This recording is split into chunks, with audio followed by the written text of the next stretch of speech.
咱拢知影讲，其实这菜市啊、加减拢有流浪狗仔甲猫仔的问题。伫咧屏东市的中央市场呢，是出现一间照顾流浪猫仔的店头，因无靠着这政府的补助，3冬来是家己啉钱，甲上百只这流浪的猫仔甲绑起来，避免因搁再来生拖。另外呢，因嘛替这猫仔来找着新的主人，互菜市啊变作是一个友善动物的环境。只有带它一只小只的，所以我就把它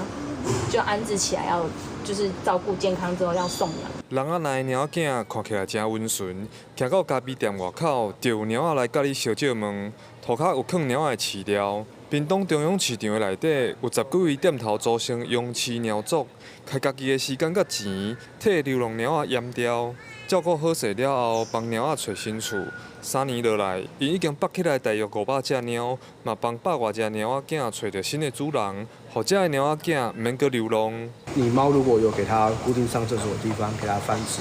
它其实就不会刻意的去各随地大小便或干嘛，一定是忍不住才会这样。如果你有在帮现在看得到的浪猫结扎，后续的这种影响就会越来越少。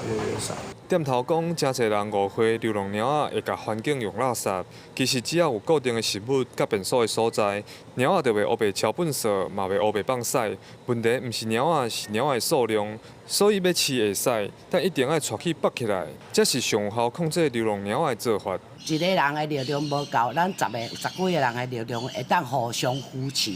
吼，你遮掠到的猫，也是咱保应该讲的，讲要掠到了。要结扎，这费用真正讲属实，阮拢家己无吼，会当付偌济，阮就大家互相去做这个功德。因已经建立一套处理流浪猫仔的方式，把猫仔阉掉了后，放转去原本的所在，互猫仔主人生活。猫仔囝会甲照顾好势，才开放认养。安尼的方式，毋但减少流浪猫的问题，互中央市场搁较有人情味，嘛吸引袂少人来踅市场找猫仔翕相。记者柯炳哲，屏东报道。